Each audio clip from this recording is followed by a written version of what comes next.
chapter 2, text 26, prayers by the demigods.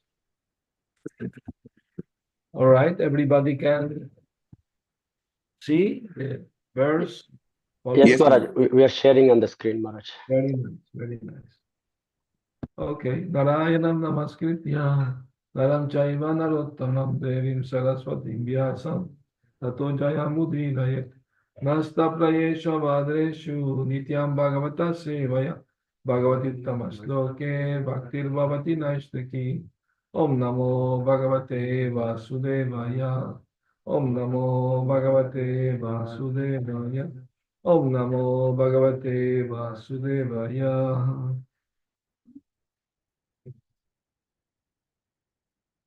Satyavratam satya param trisatyam satyasya yonim nihitam cha satye satyasya satyam tasat rita satya netram satyatmakam tvam sharanam prapannaha.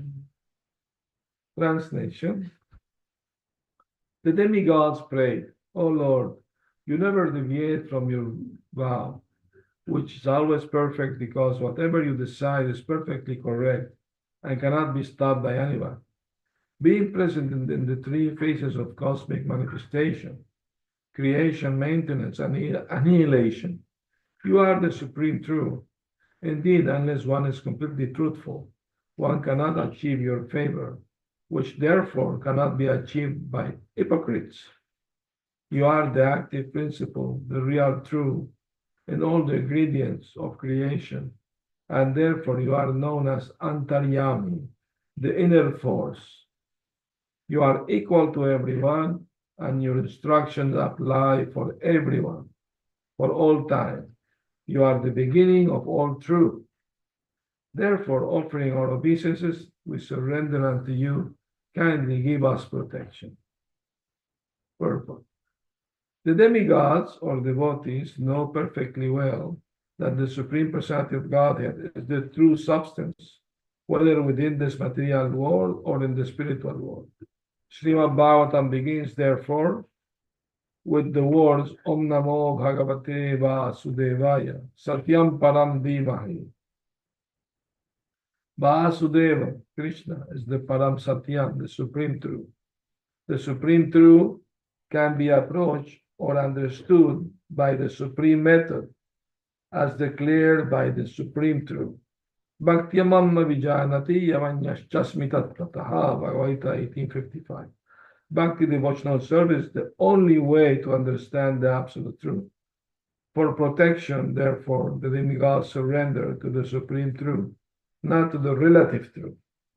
There are persons who worship various demigods, but the Supreme Truth, Krishna declares in Bhagavad Gita 7:23, Antavatu phalam tesham tadbhavati alpamenasam. Men of small intelligence worship demigods, the demigods, and their fruits are limited and temporary. Worship of demigods may be useful for a limited time, but the result is antavat, perishable. This material world is impermanent, the demigods are impermanent, and the benedictions derived from the demigod are also impermanent, whereas the living entity is eternal. Nitya nityanam chetana chetananam. Every living entity, therefore, must search for eternal happiness, not temporary happiness. The word Satyam Param Dhimahi indicate that one should search for the absolute truth, not the relative truth. While offering prayers to the Supreme Personality of Godhead, Nrsimhadev, Prahlad Maharaj said, Balasya neha sharanam pitarau nrisimha, nartasya chagadam udambati majjato nau. Generally, it is understood that the protectors for the child are his parents, but this is not actually the fact. The real protector is the Supreme Personality of Godhead. Taptasya tat pratividhir ya ihan jaseshtas tavad vibho tanubritam tvad upekshitanam. If neglected by the Supreme Personality of Godhead, the child, despite the presence of his parents, will suffer. And a diseased person, despite all medical help, will die. In this material world, where there is a struggle for existence, men have invented many means for protection, but these are useless if the Supreme Personality of Godhead rejects them. Therefore, the demigods purposely say, Satya makam tvam sharanam prapanna. Real protection can be attained from you, O Lord, and therefore we surrender unto you. The Lord demands that one surrender unto him. Sarvadharmam parityajam amekam sharanam braja. And he further says, Sakrideva prapanno yas tavasmiti cha yachate abhayam sarvada tasmai dadami etad bratam mama. If one surrenders unto me sincerely, saying, My Lord, from this day I am fully surrendered unto you, I always give him protection. That is my vow. Ramayana Yuddhakanda. The demigods offered their prayer to the Supreme Personality of Godhead because he had now appeared in the womb of his devotee, Devaki, to protect all the devotees harassed by Kamsa and his lieutenants. Thus, the Lord acts as Satyavrata. The protection given by the Supreme Personality of Godhead cannot be compared to protection given by the demigods. It is said that Ravana was a great devotee of Lord Shiva, that when Lord Ramachandra went to kill him, Lord Shiva could not give him protection. So, amagyanti milantasya ginanjana sarakaya chakshuram militam jina. Tasmai Shri Gurave Namaha. So it is a fact that although Ravana was a great devotee of Lord Shiva, but Shiva didn't move a finger to protect him because he became enemy of his Aradhya, his worshipable Lord. So how he can go against his own Lord? Not possible. So that's the problem with Devatas worshippers, that they don't understand that beyond the demigod there is the Supreme, the Lord of all Devatas. So that's why the beginning of the Bhagavatam is clearly said, Satyam Param Dhimai. He is the Supreme Truth, the Supreme Absolute Truth. There is no truth beyond him. So there is relative truth, there is absolute truth. I was giving a lecture in Mexico to a group of people. They're intellectual people, intelligent people. They invited me for a program. They invited many people, and it was a stage program, and we chanted Hare Krishna, talked to them. Then we have they invited to their home, so private reunion with them. They're interested in spiritual life. One lady said, I don't believe there is absolute truth. I told her, you believe whatever you like, but the fact is that there are relative truth and there is absolute truth. Relative truth change with the time. Absolute truth is always true, forever. For example, we are not this body, we are spirit soul. That's an absolute truth. The soul is never going to stop being soul. It's always eternal, it's always blissful, always full of knowledge. And there is God. He's the supreme absolute truth because he is always God. He never did something to become God. When Krishna appeared in this world, he killed so many demons even as a child. Even when he was 3 months old, he killed the witch Putna.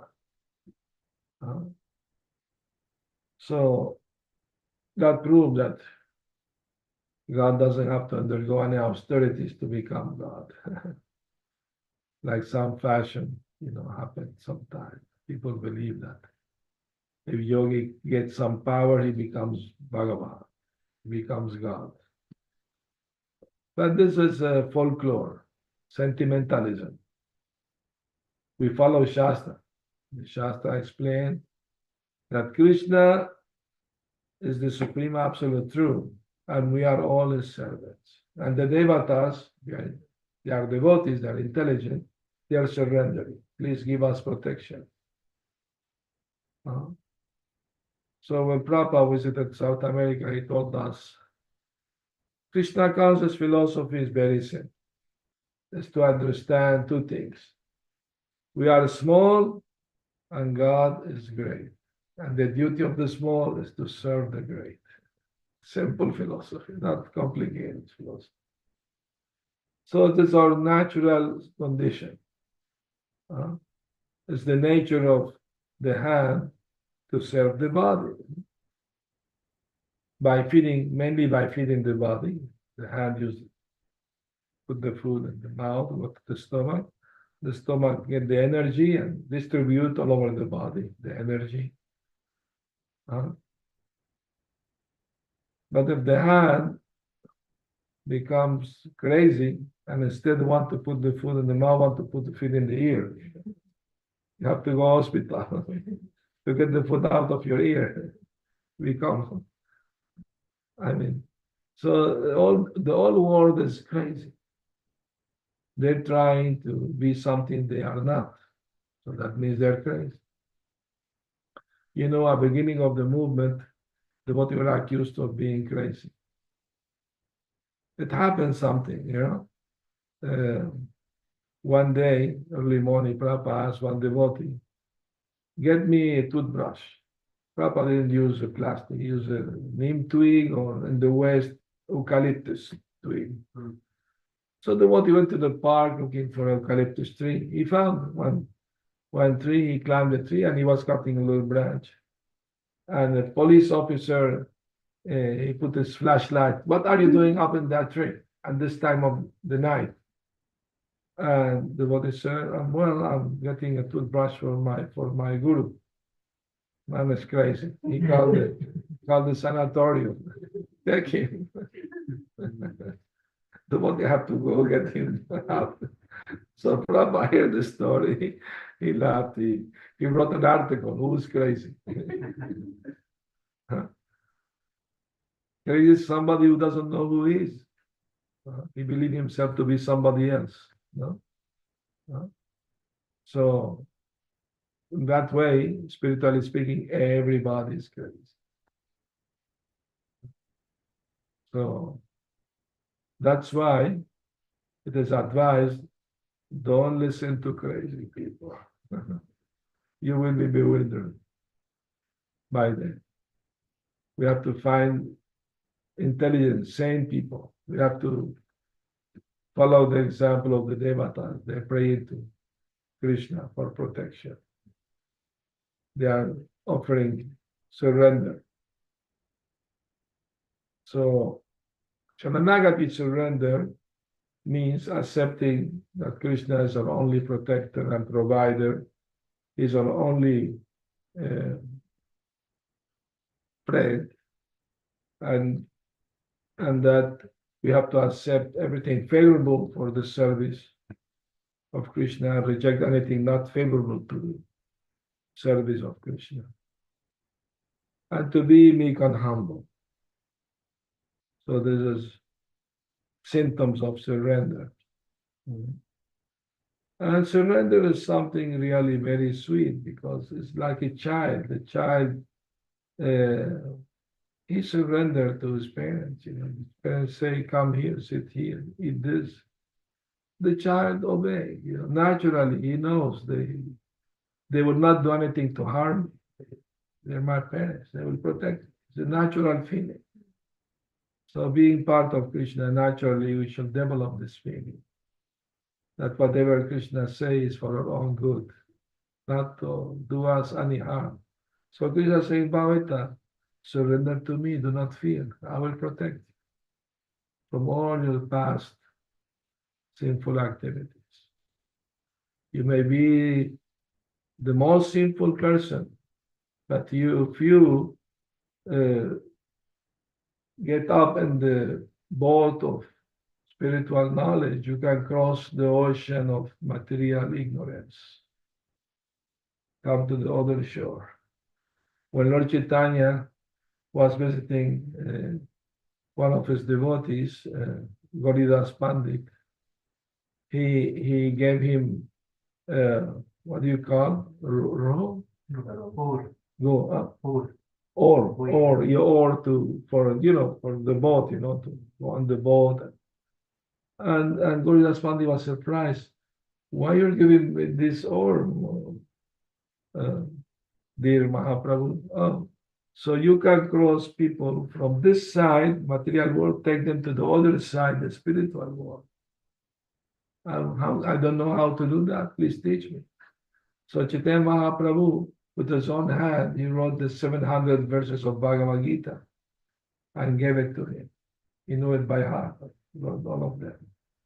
He said, you follow this, you can take people other side of the, but from the spirit material to the spiritual.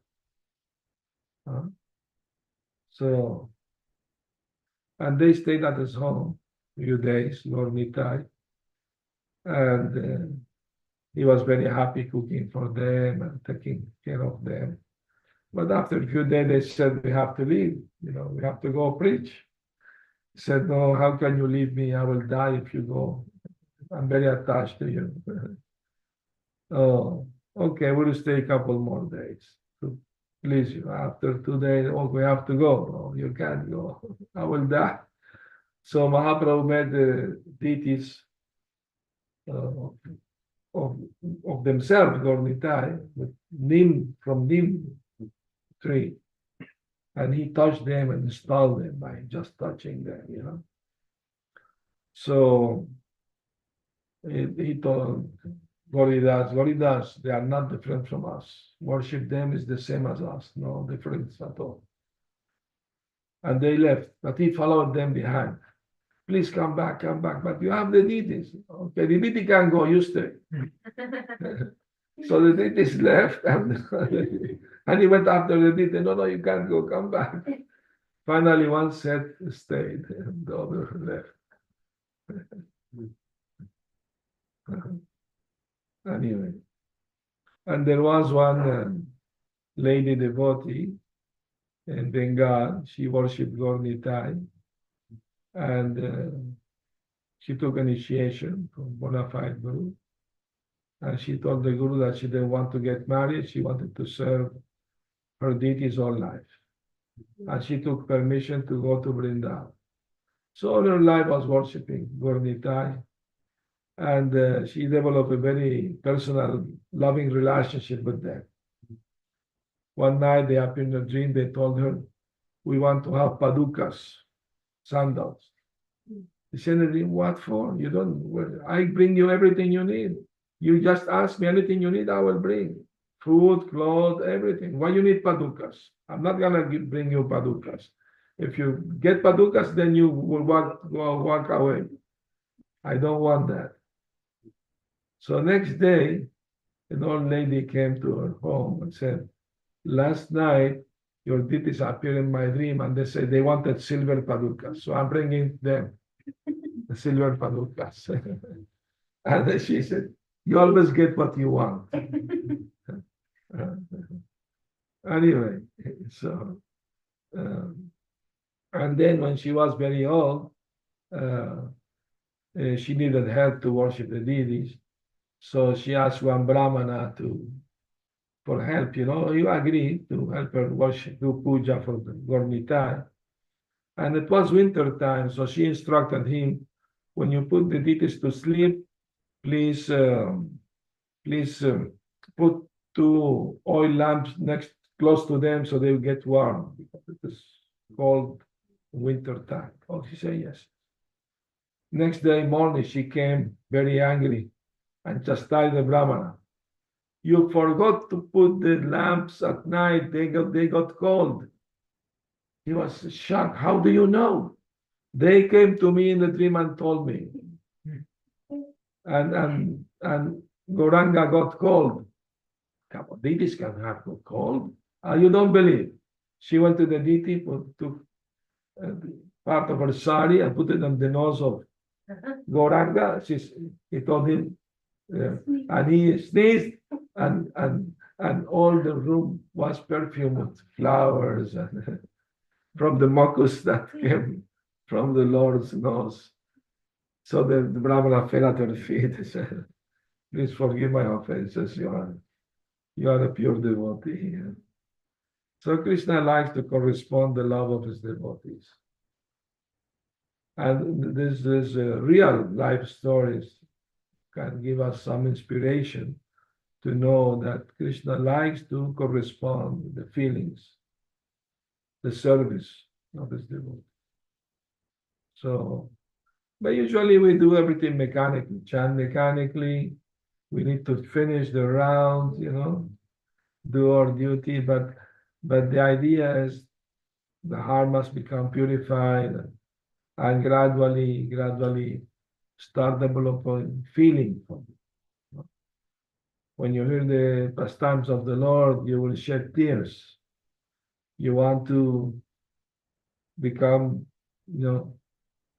more attached to Krishna. You want to surrender more to Krishna. You want to be his eternal servant. To serve him with real love, So this thing will come in the course of time. We have to be patient and develop sincerity in our heart that this is the best thing. Transcendental faith means if I achieve this, there is nothing higher than this. Love for Krishna. There is nothing higher than this. So let me continue reading the purport. Lord Brahma and Lord Shiva, accompanied by great sages like Narada and followed by many other demigods, had now invisibly appeared in the house of Kamsa. They began to pray for the Supreme Personality of Godhead in select prayers, which are very pleasing to the devotees and which award fulfillment of devotional desires. The first words they spoke acclaimed that the Lord is true to his vow. As stated in the Bhagavad Gita, Krishna descended upon this material world just to protect the pious and destroy the impious. That is his vow. The demigods could understand that the Lord had taken his residence within the womb of Devaki to fulfill this vow. They were very glad that the Lord was appearing to fulfill his mission, and they addressed him as Satyam Param, or the Supreme Absolute Truth. Everyone is searching after the truth. That is the philosophical way of life. The demigods give information that the Supreme Absolute Truth is Krishna. One who becomes fully Krishna conscious can attain the Absolute Truth. Krishna is the Absolute Truth. Relative truth is not true in all the three phases of eternal time. Time is divided into past, present, and future. Krishna is true always, past, present, and future. In the material world, everything is being controlled by supreme time, the course of past, present, and future. But before the creation, Krishna was existing. And when there is creation, everything is resting in Krishna. And when this creation is finished, Krishna will remain. Therefore, he is absolute true in all circumstances. If there is any truth within this material world, it emanates from the Supreme Truth, Krishna. If there is any opulence within this material world, the cause of the opulence is Krishna. If there is any reputation within this material world, the cause of the reputation is Krishna. If there is any strength within this material world, the cause of such strength is Krishna. If there is any wisdom and education within this material world, the cause of such wisdom and education is Krishna. Therefore, Krishna is the source of all relative truths. Devotees, therefore, following in the footsteps of Lord Brahma, pray Govindam Adipurusham Tamaham Bhajami, worshipping the Adipurusha, the Supreme Truth, Govinda. Everything, everywhere is performed in terms of three principles, Jnana, Bala, Kriya, knowledge, strength, and activity. In every field, if there is not full knowledge, full strength, and full activity and endeavor is never successful. Therefore, if one wants success in everything, one must be backed by these three principles. In the Vedas, Svetashvatara Upanishad 6.8, there is this statement about the Supreme Personality of Godhead. Natasya karyam karanam cha vidyate, natat samash chabyadikash cha drishyate, parasya shakti vividhai vashruyate, swabhaviki gena balakriyacha. The Supreme Personality of Godhead does not need to do anything personally, for he has such potencies that anything he wants done will be done perfectly well through the control of material nature. Swabhaviki Jnana Balakriyacha. Similarly, those who are engaged in the service of the Lord are not meant to struggle for existence.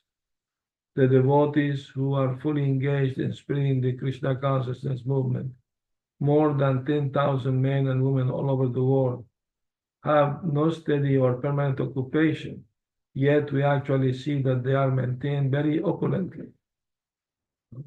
The Lord says in Bhagavad Gita 9:22, Ananyas chintayanto mam ye jana paryupasate, tesham nitya viyuktanam yogakshemam mahamyam.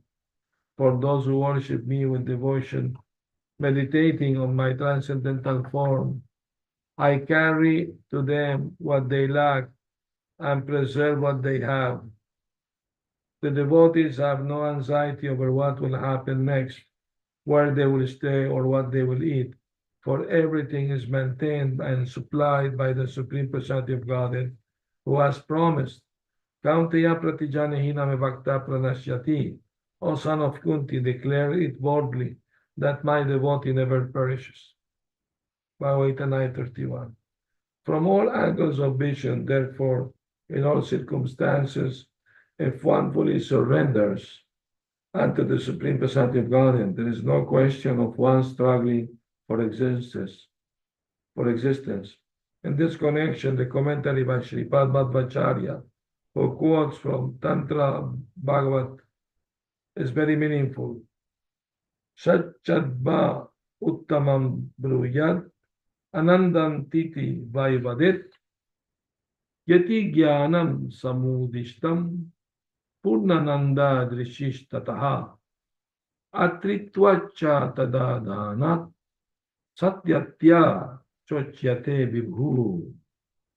Explaining the word satyam yonim, satyasya yonim, Srila Vishwanath Chakravarti Thakur says that Krishna is the avatari, the origin of all incarnations. All incarnations are the absolute truth. Yet the Supreme Personality of Godhead, Krishna, is the origin of all incarnations. Diparchir eva hidashantaram abhyupetya dipayate. Brahma Samhita 5:46. There may be many lamps, all equal in power, yet there is a first lamp, a second lamp, a third lamp, and so on. Similarly, there are many incarnations who are compared to lamps, but the first lamp, the original personality of God, is Krishna. Govindamadi Purusham Tamaham Bhajami.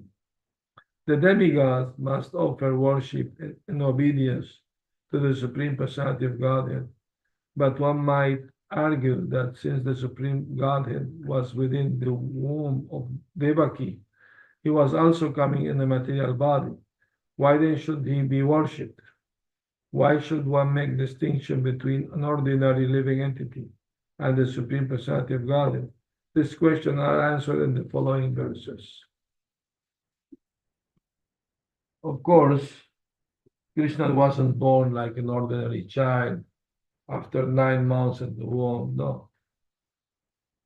He entered the heart of Vasudeva first, and Vasudeva from his heart transferred Krishna through the ceremony, transferred Krishna from his heart to the womb of Devaki.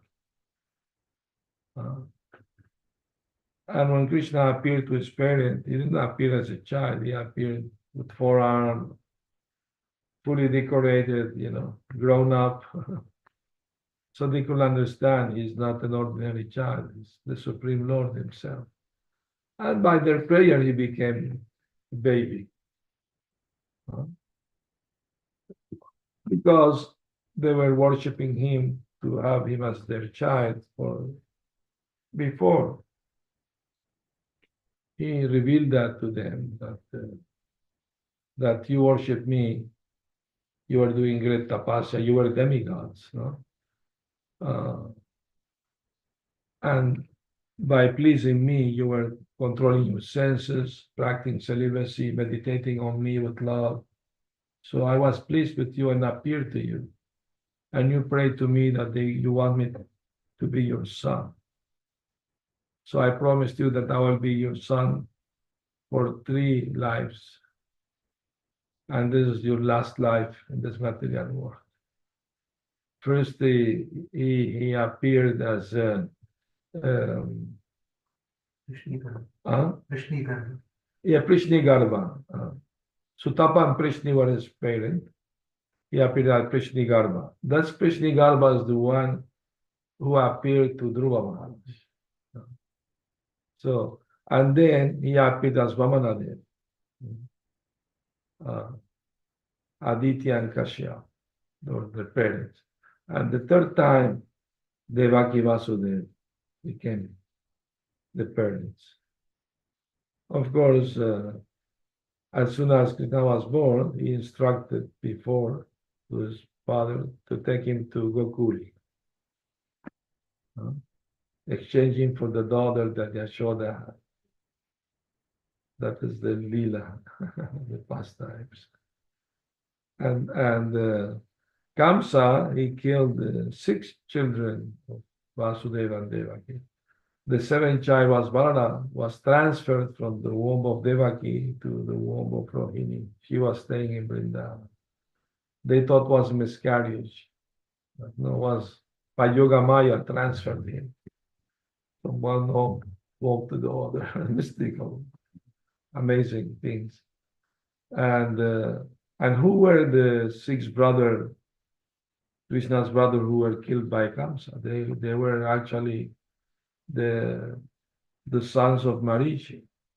They were the grandsons of Lord Brahma, but they offended Lord Brahma. And because of their offense, they were born as the sons of Hiranyakashipu. And they offended Hiranyakashipu also. So he cursed them. In the future, your own father will kill you. I will not kill you, but in the future, your father will kill you. So they were born in next life as the sons of another demon, Kalanemi. And this Kalanemi was killed by Vishnu in a war between Devatas and Asuras. And this Kalanemi became Kamsa. And his sons became the 6 children that he killed his own children from the past life. But when Krishna killed Kamsa and freed his parents from the prison house, Devaki prayed to him that, please, can you bring the 6 children? I didn't have time to show them my motherly love. I would very much want to show my love for these 6 children. So to please his mother, Krishna brought back to life all the 6 small children. And milk started coming from her breast, and she immediately started feeding the 6 children. And you know that before Vasudev took Krishna to Gokula, Devaki told him, let me feed Krishna with my breast milk so he will not be thirsty on the way. So this milk became Mahaprasad. And when this 6 conditioned soul, they drank that milk, they became liberated souls automatically, immediately. So this is Krishna's mercy. He's so kind and merciful. There is no better master than him. Ekala Ishvara Krishna Rasava Bhritya. There is only one supreme master, which is Krishna. Everyone else is a servant. Even Balaram, he had considered himself servant of Krishna, although he is first expansion of Krishna. But his mood is of service to Krishna. He expanded himself on all the paraphernalia and Vrindavan, Goloka, the land, the ornament, everything, the seats, the shoe, it's energy, no? It's energy, it's like that. No? So he considers himself servant of Krishna. And he enjoys to do that. And he also expanded as an Antashesh. When Vasudeva was taking, Krishna was a big storm. So Anantashesh came and covered them so they will not get wet. You know, you don't get tired of hearing the same stories again and again because this is not material, it's spiritual. The spiritual is always fresh. Bhagavad Gita was spoken 5,000 years ago. Still millions of people read it every day. And they get new enlightenment from the same verses read once and again. So also to hear the pastime, the will of the Lord once and again, the same. It's purifying to the heart. It's very important to develop taste for hearing the pastimes of the Lord. No?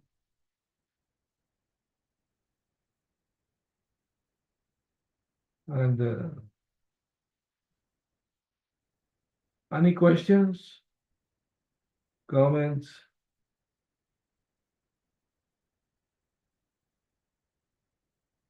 All right. Hare Krishna Maharaj, Dandavat Pranam. Haribol and Vrindavan. Yes. Yeah, Maharaj, thank you for wonderful lecture.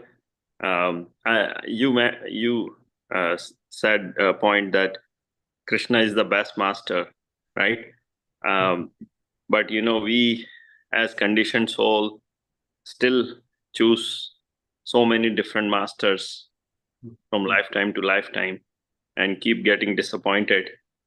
So how we can understand that our best interests are in serving Krishna and not the other masters that we have been serving for many lifetimes? Well, this other master we've been serving for many lifetimes are Kama, Krodha, Lobha, Matsarya, love, greed, anger, envy, fear, Yes. no? Illusion. So these are enemies of the soul, enemies of the mind.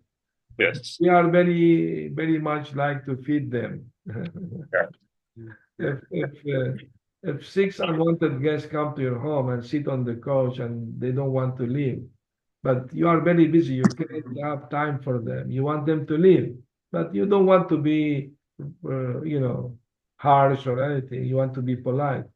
So when the time of eating comes, don't bring any prasad. Keep it hidden. So they will see no food. Okay, we will leave. We have. So the same way, we shall not feed these bad masters. Then they will never go away. Yeah. So Sure, yeah, we should starve them. The Red Indian Sioux, they have a saying that every person have in their heart a good dog and a bad dog.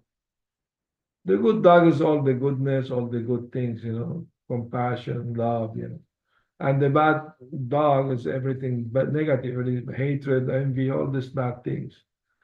And they're always fighting each other. And they say, if you want the good dog to win over the bad dog, what you have to do? You have to feed the good dog and starve the bad dog. So when they fight, the good dog will win.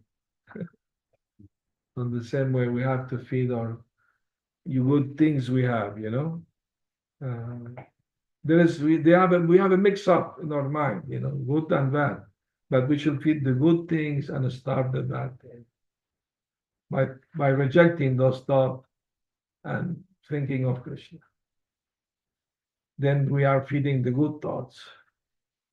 And then we can win the war against Maya. We are weak. Maya is very powerful. But Krishna is the master of Maya. If we surrender to Krishna, he can say to Maya, be quiet, don't disturb my devotee. So that's the secret. It's not an easy thing. If you really want to surrender, there are many obstacles in the mind, excuses not to do it. And surrender is something internal. It's not something, it's easy to show out bodily, you're doing this, that, but in your mind, to surrender to Krishna means you think always of Krishna, never forget him. If you do that, then everything comes naturally, automatically. Thank you, Maharaj. Thank you very much. Hare Hare- Krishna, Dandat Pranam Maharaj. Thank you for the wonderful class, Maharaj. This is Trivikram Das. So, Oh. Maharaj, you mentioned that as Krishna promised, he came like as a son 3 times, Vamana, and prior to that, and finally he came as Krishna. Yes. But consider only Krishna as a supreme personality, like not other incarnations. How to understand this, Maharaj? Because the Bhagavatam say very clearly, Ete chamsa kala pumsam Krishnastu Bhagavan Swayam. That from all the avatars mentioned, Krishna is Swayam Bhagavan, the original supreme personality. Also, the Brahma Samhita say very clearly, no? Yes. Very clearly that Krishna is the original. Govinda Madi Purusham Tamaham Bhajami. No? What is the first verse in the Brahma Samhita?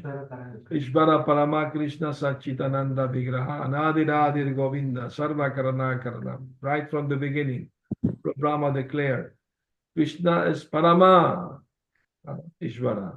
There are many Ishvaras. Yes, Maharaj. Krishna is Parameshvara, the supreme controller.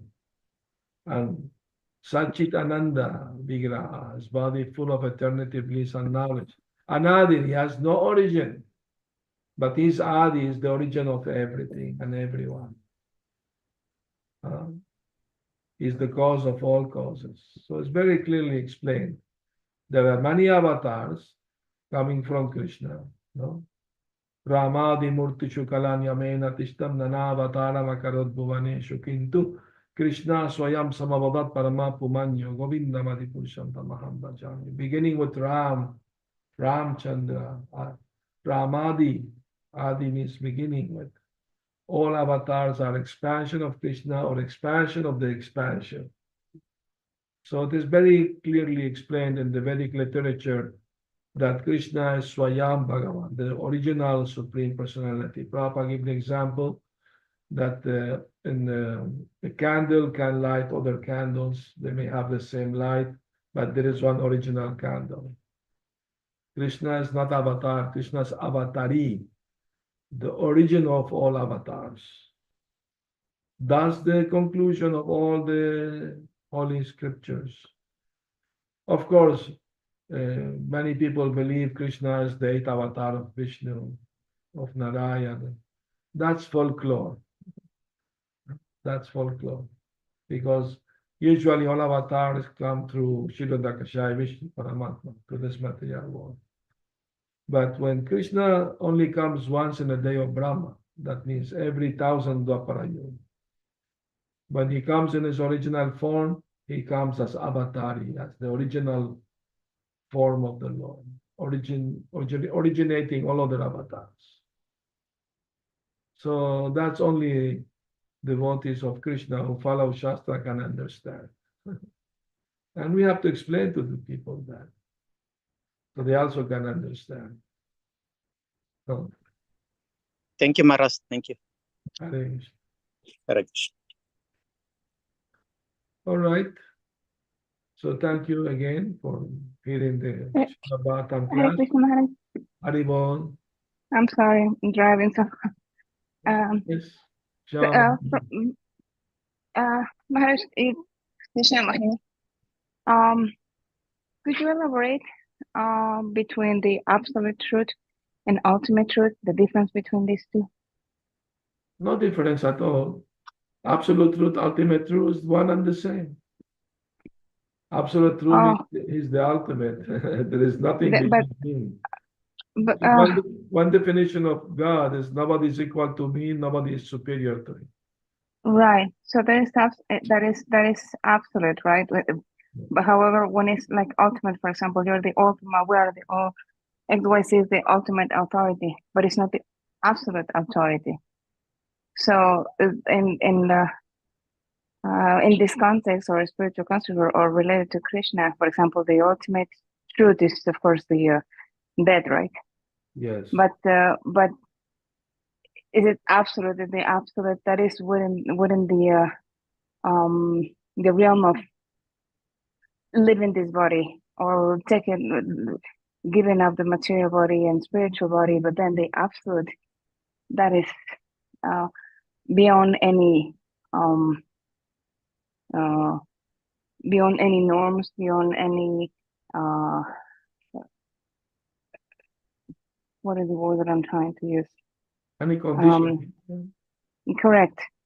It was like the best unachievable, or achievable or imaginable, the ultimate versus the absolute. It's like one can be somehow quantified versus the other one is not quantified, because I have heard so many things on this, so it's always the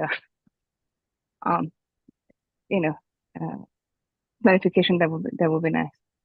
Okay. Yes. I mean, we are part of the absolute truth. We are not the absolute. We are part of it. And being part of it, there is a trueness also. The soul is true in the sense it exists always eternally. In that sense, it's part of the absolute truth. That's not going to change. The soul is always the same. But we are tiny, we are small, and Krishna is so great. So that's the difference between the small true and the big true. Both are true. They're not going to change. So, very nice comment. Thank you, Shyamini Mataji. Any other comment or questions? All right. Thank you, everyone, again. So tomorrow is not going to be Bhagavatam class. They have a meeting at the temple, and I'm going to give class in the Tucson temple tomorrow, 6 p.m.